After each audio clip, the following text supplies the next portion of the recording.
Hello friends, welcome to my channel Manu की रसोई। आज बनाएंगे बहुत ही टेस्टी साबूदाने की बर्फ़ी। ये बर्फ़ी बनाना इतना आसान है क्योंकि ना ही इसमें मावे की ज़रूरत पड़ेगी और ना ही इसमें चाशनी की ज़रूरत पड़ती है। तो चलिए, सबसे पहले हमने लिया है यहाँ पर 1 कप साबूदाना। इसको साफ़ करके अब इसको हम भून लेते हैं। भूनने के लिए हमने गैस पर कढ़ाई चढ़ा दिया है। अब इसमें डाल दिया है साबूदाना और धीमी आंच पर इसको कंटिन्यू चलाते हुए हम रोस्ट करेंगे। इसमें ऑयल वगैरह बिल्कुल नहीं पड़ेगा। तो 4 मिनट हो गए हैं, इसको हमने धीमी आंच पर भून लिया है। अब ठंडा करके इसको मिक्सी के जार में डाल करके हम पीस लेंगे। तो हमें बहुत ही बारीक पीसना है। अगर थोड़ा भी दरदरा रह जाएगा तो इसको आप छलनी से छान भी सकते हैं, लेकिन यहाँ पर ज़रूरत नहीं है क्योंकि बहुत ही ये बारीक पीस गया है। चलते हैं, अब इसको हम भून लेते हैं। भूनने के लिए हमने गैस पर चढ़ा दिया है कढ़ाई। इसमें डाल देंगे 1 टेबलस्पून देसी घी। घी गरम हो गया है। अब इसमें ये साबूदाना हम डाल देंगे, मतलब साबूदाने का आटा जो हमने तैयार किया है, इसको डाल देंगे और कंटिन्यू चलाते हुए हम इसको धीमी आंच पर भूनेंगे। 5 से 6 मिनट के लिए हम इसको धीमी आंच पर इसी तरह से भून लेंगे। गैस की फ्लेम धीमी ही रखेंगे। धीमी आंच पर इसको भून लेना है। बस इसका कच्चापन निकल जाए, बस इतना ही हमें भूनना है, कलर चेंज नहीं करना है। बस इतना ही हमको भून लेना है। साबूदाना हमने यहाँ पर भून लिया है। अब इसको निकाल लेते हैं। किसी भी बर्तन में आप निकाल सकते हैं। हमने एक छोटी परात में इसको निकाल लिया है। अब उसी कढ़ाई में हम लेंगे 1 बड़ा गिलास दूध। तो यहाँ पर हमने बड़ा गिलास दूध लिया है। इसको डाल करके गैस की फ्लेम हम यहाँ पर मीडियम रखेंगे और इसको चलाते हुए दूध को रिड्यूस करेंगे। तो 1 गिलास से हमें आधा गिलास कर लेना है दूध को।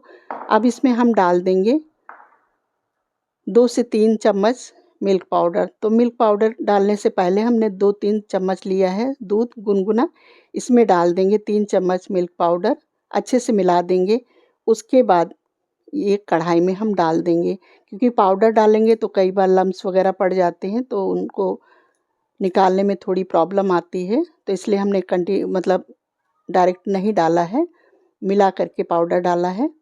आधा चम्मच हमने डाल दिया यहाँ पर इलायची पाउडर। आधा कप लिया है हमने यहाँ पर चीनी। चीनी आप अपने टेस्ट के हिसाब से कम ज़्यादा भी कर सकते हैं।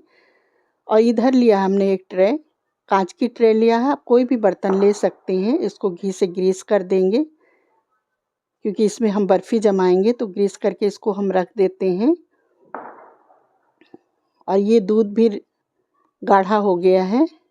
अब इसमें हमने डाल दिया है ये भुना हुआ साबूदाने का पाउडर, जो हमने भून लिया है आटा, उसको डाल दिया है। और डालने के बाद ये तुरंत दूध को एब्जॉर्ब कर लेगा और इसको चलाते हुए हम बर्फ़ी तैयार करेंगे इसकी। तो थोड़ी देर चलाने के बाद इसमें घी सेपरेट होने लगेगा, एकदम डो की फॉर्म में आ जाएगा, तो समझ जाइए कि ये बर्फ़ी जमने के लिए तैयार हो गया है। तो बस इसी तरह से हम चलाते हुए, तो देखिए साइड से घी निकलने लगा है, मतलब ये तैयार हो गया है बर्फ़ी जमाने के लिए। तो इसी तरह से हम इस तरह से डोसा तैयार कर लेंगे। और उसके बाद चलिए अब इसको हम जमा देते हैं। तो जिस ट्रे में हमने घी ग्रीस करके रखा था, घी से ग्रीस करके, उसी ट्रे में हम इसको डाल देंगे और इस पे चूल्हा से इस तरह से अच्छे से सेट कर देंगे। पूरे में इस तरह से हम बिछा देंगे, अच्छे से सेट हो जाएगा। और ऊपर से यहाँ पर हमने लिया है ये सिल्वर वर्क। अगर आपके पास है तो आप लगा दीजिए, अगर नहीं है तो इसकी ज़रूरत भी नहीं है। आप कोई ड्राई फ्रूट वगैरह भी लगा सकते हैं। तो यहाँ पर हमने सिल्वर वर्क लगा दिया है और साथ में हमने लिया है ये बारीक कटा हुआ बादाम। अगर आपके पास है तो आप लगा दीजिए, वरना आपके पास जो भी ड्राई फ्रूट हैं वो आप लगा सकते हैं यहाँ पर, बस थोड़ा सा गार्निश करने के लिए। तो यहाँ पर हमने बादाम इस तरह से लगा दिया है। तो ये बर्फ़ी तैयार हो गई है। अब इसको 10 मिनट के लिए रख देंगे। तो 10 मिनट के लिए हमने इसको रख दिया था, तो ये अब अच्छे से जम गई है। तो चलिए अब इसको हम काट लेते हैं। तो आप जिस भी पीसेस में चाहें उस पीसेस में आप इसको काट सकते हैं। तो इस तरह से हम बर्फ़ी को काट लेंगे। तो हम चौकोर पीसेस में इस तरह से काट रहे हैं। आप ट्रायंगल वगैरह में भी चाहें तो आप काट सकते हैं। तो देखिए कितनी अच्छी ये बर्फ़ी बन कर के तैयार हो गई है। उठा कर के आपको पीस दिखाते हैं।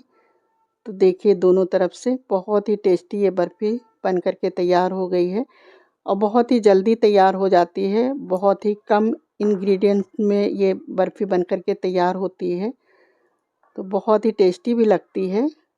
तो चलिए देखिए इस तरह से बर्फ़ी बन कर के तैयार हो गई है। तो आप लोग भी बनाइए दिवाली पर इस तरह से बर्फ़ी।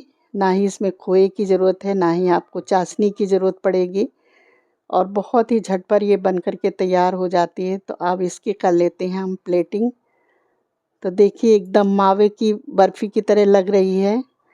हालाँकि मावे की बर्फ़ी की तो बात ही अलग होती है, लेकिन ये बहुत ही टेस्टी लगती है ये भी बर्फ़ी। तो आप लोग भी बनाइए दिवाली पर और फेस्टिवल एंजॉय करिए। रेसिपी हमारी अच्छी लगी हो तो वीडियो को लाइक, चैनल को सब्सक्राइब करना बिल्कुल मत भूलिएगा। अपने फ्रेंड्स और फैमिली को ज़रूर शेयर करिएगा। मिलते हैं फिर किसी इसी तरह से नेक्स्ट रेसिपी के साथ। आप लोग अपना ध्यान रखिए। Thanks for watching.